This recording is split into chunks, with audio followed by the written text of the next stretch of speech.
Please welcome Forrest Griffin.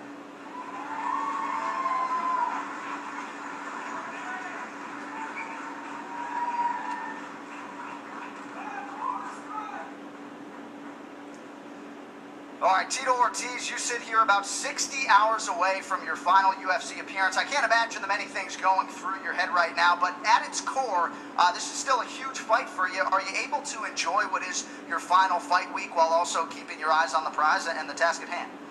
Yeah, I think I did the right work in Big Bear. I did what I needed to do. I'm ready to fight. All that's on my mind right now is to win. Is to go in and perform the way I've never performed before. This is a fight that I wanted. It's a fight that I'm going to get. It's a fight that I have. The only thing in front of me right now is to get a win. I'm excited. I'm focused. I know what I need to do. And you said this is the fight that you wanted. It was actually put together mutually by you and Forrest Griffin. What was it about this matchup that made you want to run it back again for what is your final UFC fight? You know, I think it really comes down to the fights we had prior. They speak for themselves. It was probably the most exciting fights that we had. Forrest shows great heart. And someone to excel me to that level, I want to fight guys like that. I want guys who fight and run away from me and so forth. Guys who fight, and Forrest is a guy who fights. And they were both close. And they're both very, very close. And I don't know, on Saturday night we're going to prove and see who the best guy is. Now, you've said the three biggest highlights of your career: winning the world title versus Wanderlei Silva, tapping out Ryan Bader as a 5-1 underdog, and beating Ken Shamrock in the first big mega fight of the modern era. What do you believe, as you sit here right now, is your single greatest UFC accomplishment? God, I'd say becoming the world champion. You know, a young punk kid who was on the street, who, you know, was around gangs, drugs, parents were drug addicts, wasn't to accept to be special in life, and I worked hard and I dedicated myself. I became a world champion only after a year and a half of competition. I believed in being the best I possibly could be, and I became that. And I think I look back on my career right now, and that's the thing that stands out more than anything, because I was able to accomplish something that I was never supposed to do. And it shows what hard work and dedication can accomplish. And that's why I try to be an inspiration in people's lives.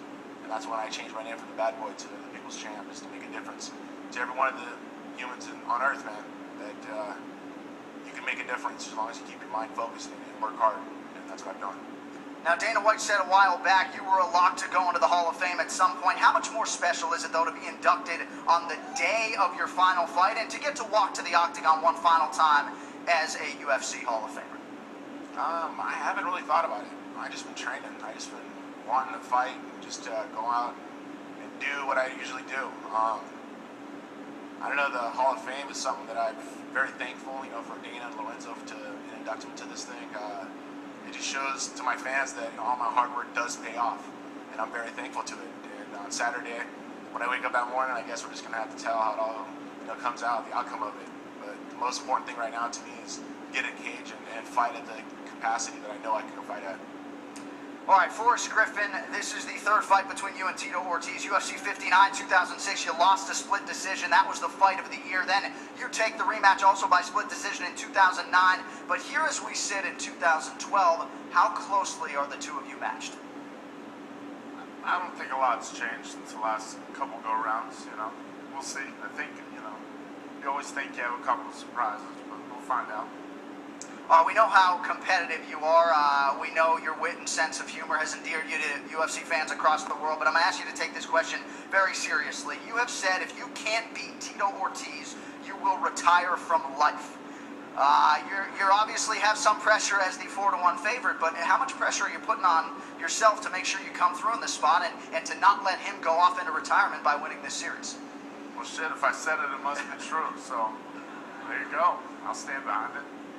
All right, Tito said something that kind of spoke to me. He said, you know, this is, you know, I'll die for this. I will die for that. You know, and at first it sounds kind of outlandish, but if you really think about it, you know, in 20 or 30 years, if I'm remembered for anything, it's going to be for fighting. You know, I was never, you know, a soldier, a fireman, a cop, or, you know, I never put my life on the line in another capacity. This is the closest thing to being a hero I'll ever come. So yeah, I'll die for this. And I thought about that. I thought about that comment I made. I thought about what I was doing a long time ago when I started training for this fight. I thought this fight was going to be maybe May 5th, you know. So I'm ready. I've worked on a lot of new things, and you know, I took it serious. I never really called anybody out before. You know, I never asked for an opponent before, so I figured if I was going to do that, I better make damn sure that I was ready.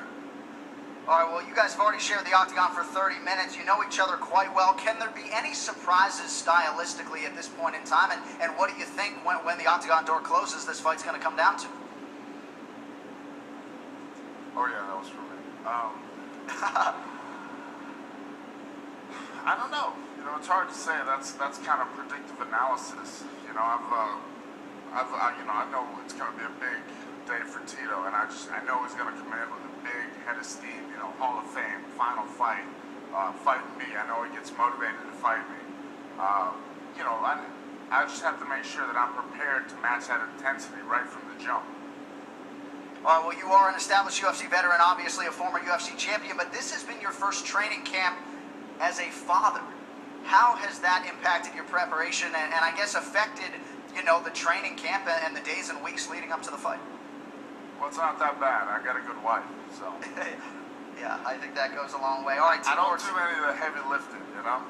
You change diapers, though, right? Oh, yeah. Okay, all right, good. All right, Tito, we'll close with you here. 15-year career, so many memorable fights. It is down to its final 15 minutes. We know how badly you want to close this rivalry with a win. Can you put into words right now your level of motivation heading into the octagon Saturday night? With great sacrifice comes great reward. I've sacrificed my body. I've sacrificed my mind. I sacrificed being away from my family for 9 weeks for this camp. For 15 years, I've fought to get where I am today. Forrest is another fighter, bleeds like me, breaks like any other person.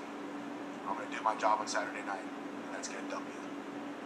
All right, now we will welcome questions from the media on the floor. Once again, raise your hand. We will bring you a microphone, and please stand up when asking your questions.